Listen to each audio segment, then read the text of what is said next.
Hey everyone, कैसे हैं आप सब लोग। और स्वागत है आप सभी का एक बार फिर से मेरे यूट्यूब चैनल पर। उम्मीद करती हूँ कि आप सभी बहुत अच्छे होंगे, स्वस्थ होंगे। और गाइस, जैसा कि आज के थंबनेल से आप समझ गए हैं कि आज इस वीडियो में मैं आपको बताने वाली हूँ सर्वाइकल सर्कलाज के बारे में। आम भाषा में अगर हम बात करें तो इसका सीधा मतलब ये होता है कि बच्चेदानी के मुंह पर टाँके लगाना। अब आप में से बहुत सारे लोग ऐसे होंगे जिन्हें सुनने में बड़ा अजीब सा लग रहा होगा कि यार ऐसा भी होता है कि कोई महिला प्रेग्नेंट है और उसी दौरान जो है उसके बच्चेदानी के मुंह में टाँके लगा दिए जाए तो फिर डिलीवरी कैसे होगी। या आप में से बहुत सारी महिलाएं ऐसी होंगी जिनको कि डॉक्टर ने सजेस्ट किया होगा कि आप सर्वाइकल सर्कलाज करवा लीजिए, और आपके मन में सवाल होंगे, डर होगा कि क्या ये मेरे लिए सेफ़ है, क्या मेरे बच्चे के लिए सेफ़ है। तो इसीलिए आज इस वीडियो में मैं आपके साथ में अपने खुद का पर्सनल एक्सपीरियंस शेयर कर रही हूँ कि मैंने सर्वाइकल सर्कलाज क्यों करवाया और कैसा मेरा एक्सपीरियंस था। So guys, without any further delay हम जल्दी से शुरू करते हैं आज का ये वीडियो। सो गाइज, मुझे जो था आरू अक्की के टाइम पे डॉक्टर ने सर्वाइकल सर्कलाज सजेस्ट किया था। तो मुझे सारी बातें जो है बिल्कुल अच्छी तरह से याद है कि किस तरह से मैं हॉस्पिटल गई, कैसे मेरा सर्वाइकल सर्कलाज हुआ था।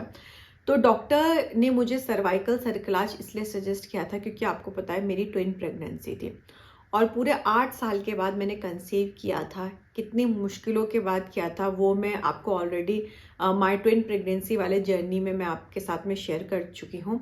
आप चाहें तो उस वीडियो को जाकर भी देख सकते हैं। तो उसके बाद डॉक्टर जो थी उसने मेरे पूरे केस हिस्ट्री को देखा था कि भाई इस लड़की ने बहुत ज़्यादा सफ़र किया है लाइफ में और बहुत मुश्किल से इसने कंसीव किया है। तो जब मुझे 3rd मंथ चल रहा था, मतलब 4th मंथ जस्ट स्टार्ट हुआ था, वो ख़त्म नहीं हुआ था, 4था महीना लगा ही था, तब मेरी जो गायनोकोलॉजिस्ट थी उन्होंने मुझे सजेस्ट किया कि समीक्षा तुम ना सर्वाइकल सर्कलाज करवा लो। मुझे कोई ऐसी कॉम्प्लिकेशन नहीं आ रही थी, मुझे कोई प्रॉब्लम नहीं हो रही थी। ऐसा भी नहीं था कि बच्चेदानी का मुंह टाइम से पहले खुल रहा था, क्योंकि आप समझ रहे हैं ना, 4था महीना जस्ट स्टार्ट ही हुआ था मुझे। तो एज अ प्रिकॉशन डॉक्टर ने मुझे कहा था कि समीक्षा तुम ऐसा करो, तुम सर्वाइकल सर्कलाज करवा लो। इसके कोई साइड इफ़ेक्ट्स नहीं हैं, कोई तुम्हें जो है नुकसान इससे नहीं होने वाला है, ना तुम्हें होगा ना तुम्हारे बच्चों को होगा। हाँ, ये है कि तुम आगे फ्यूचर में प्री मैच्योर डिलीवरी जैसे चीज़ों से जो है तुम बच जाओगे। तो इस तरह की चीज़ें जो है तुम्हें सफ़र नहीं करनी पड़ेंगी। तो एज अ प्रिकॉशन तुम क्या करो, सर्वाइकल सर्कलाज करवा लो। तो मैंने भी पहले भी आपसे वीडियो में बताया था कि मुझे अपनी गायनों पे पूरा भरोसा था। मुझे ऐसा लगा कि भाई ये बोल रही है तो मेरे भले के लिए ही बोल रही होगी, और इसे कराने में कोई नुकसान भी नहीं है, ना मुझे कोई नुकसान है ना मेरे बच्चे को कोई नुकसान है, मतलब फ़ायदा ही होगा, नुकसान इसमें कुछ नहीं होने वाला था। तो मैंने उनकी बात से जो है एग्री कर लिया।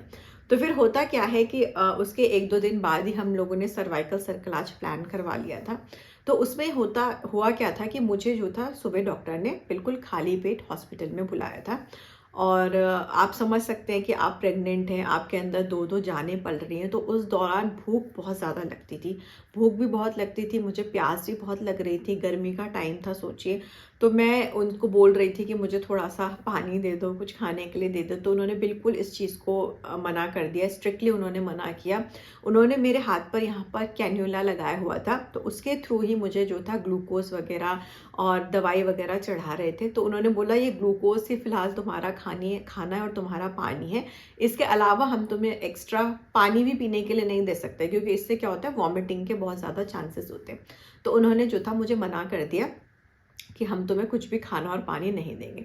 तो उसके बाद जो था थोड़ी देर के बाद जब मुझे ग्लूकोज़ और एंटीबायोटिक्स वगैरह चढ़ रहे थे, तो उसके बाद जो था थोड़ी देर के बाद ही डॉक्टर ने मुझे ऑपरेशन थिएटर में बुलवा लिया था। तो मैं ऑपरेशन थिएटर में जाती हूँ और उसके बाद मैं बहुत ज़्यादा डरी हुई थी। मतलब ऐसा नहीं कि मैं ऑपरेशन थिएटर में पहली बार जा रहे थे, लेकिन इस बार जब मैं जा रही थी तो मेरे अंदर 2 लाइफ़्स थी। तो अपने लिए तो मुझे डर लग ही रहा था, मुझे सबसे ज़्यादा इन दोनों के लिए डर लग रहा था कि भगवान इन दोनों को कुछ नहीं होना चाहिए। तो मैं अंदर जाती हूँ और मैं जो नर्स थी, डॉक्टर उस टाइम आई नहीं थी, मैं उनसे भी पूछ रही थी कि मैम मेरे बच्चों को कुछ तो नहीं होगा ना? तो बोलते अरे तुम टेंशन क्यों ले रही हो, तुम कोई पहली थोड़ी ना हो जो ये करवा रही हो, इससे पहले भी बहुतों ने करवाया, तुम चिंता मत करो। तो इस तरह से वो मुझे दिलासा दे रही थी। तो उसके बाद में जो था थोड़ी देर के बाद में एनेस्थीसिया के डॉक्टर भी आ जाते हैं, मेरी गायनोकोलॉजिस्ट भी आ जाती है और उसके बाद यही कैन्यूला के थ्रू ही जो वो मुझे एनेस्थीसिया देते हैं, बेहोशी की दवा देते हैं। तो फिर धीरे धीरे आपको पता है धीरे धीरे जो था आपको बेहोशी आने लगती है। तो डॉक्टर मुझसे पूछता है तुम्हारा नाम क्या है? मैंने कहा समीक्षा। और वो पूछते तुम कहाँ रहती हो? मैंने कहा मैं यहाँ रहती हूँ। हस्बैंड का नाम क्या है? तो धीरे धीरे मेरी जो ज़बान थी ना वो भारी हो रही थी, मुझसे बोला नहीं जा रहा था। और फिर ऐसे बात करते करते करते मैं कब बेहोश हो गई मुझे खुद पता नहीं चला। फिर कुछ देर के बाद जो नर्स थी वो मुझे इस तरह से थप्पड़ मारती है गालों में, हल्के हल्के से बोलते समीक्षा उठ जाओ, तुम ऑलरेडी बहुत ज़्यादा सो चुकी हो, उठो चलो, अब इतना सोना ठीक नहीं है। और मेरे को इतनी बेहोशी हो रही थी कि मुझसे उठा ही नहीं जा रहा था। तो फिर बड़ी मुश्किल से मैं उठती हूँ और जब मेरे को हल्का हल्का होश आता है तो मेरा सबसे पहला सवाल ही यही था कि क्या मेरा सर्वाइकल सर्कलाज हो गया? तो नर्स बोलती है हाँ हो गया। फिर मेरा सवाल ये था कि मैम क्या मेरे दोनों बच्चे ठीक हैं? तो वो बोलती है हाँ तुम्हारे दोनों बच्चे बिल्कुल सेफ हैं, अच्छे हैं। फिर उसके बाद जो था मुझे जो रूम था उसमें वो लोग शिफ्ट कर देते हैं और उसके बाद फिर जब धीरे धीरे पूरा एनेस्थीसिया का असर ख़त्म हो जाता है तो आप नॉर्मली होश में आ जाते हैं। और फिर उसके बाद जो था डॉक्टर ने मुझे खाने के लिए कुछ दिया और पीने के लिए पानी दिया। और ये जो था मेरा एक्सपीरियंस था सर्वाइकल सर्कलाज का। बिल्कुल पेनलेस होता है, आपको पता भी नहीं चलेगा कि आपके यूट्रस में टाँके लगाए गए हैं।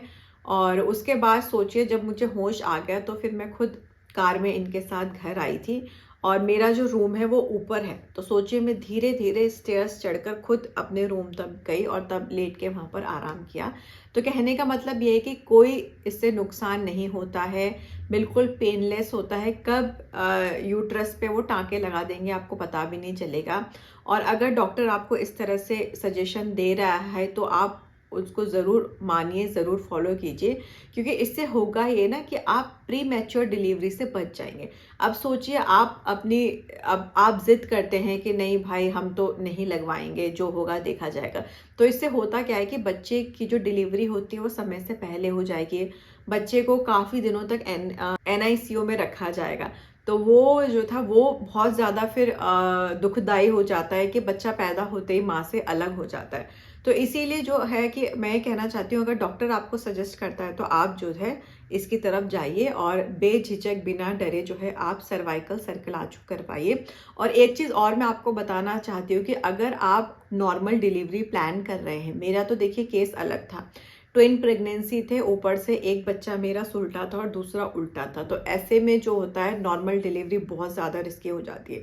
लास्ट तक भी जो था उनकी पोजीशन वैसे की वैसी ही रही थी दोनों बच्चों के। तो ऐसे में नॉर्मल डिलीवरी बहुत ज़्यादा रिस्की हो जाती है।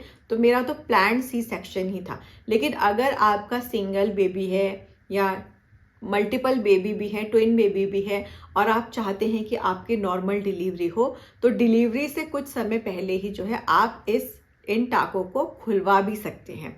अब मेरा क्या था, मेरा तो देखिए प्लान्ड C-सेक्शन था। तो जब मेरा C-सेक्शन हुआ तो डॉक्टर ने उसी दौरान जो था डिलीवरी के दौरान ही, मतलब C-सेक्शन के दौरान ही उन टाँकों को खोल दिया था। तो अगर आप मतलब नॉर्मल डिलीवरी करवाना चाह रहे हैं तो डिलीवरी से कुछ टाइम पहले भी आप इसको खुलवा सकते हैं, इससे कोई दिक्कत आपको नहीं होने वाली है। सो गाइज आज के लिए बस इतना ही था। और अगर सर्वाइकल सर्कलाज से रिलेटेड या प्रेगनेंसी से रिलेटेड कोई डाउट आपके मन में हो, कोई डर आपके मन में हो, तो आप बेझिझक निसंकोच मुझे कमेंट बॉक्स में लिखकर पूछ सकते हैं और मुझे बहुत खुशी होगी आप लोगों के सवाल के जवाब देने में। और मिलूंगी आपसे अनदर वीडियो में। Till then bye bye and take care.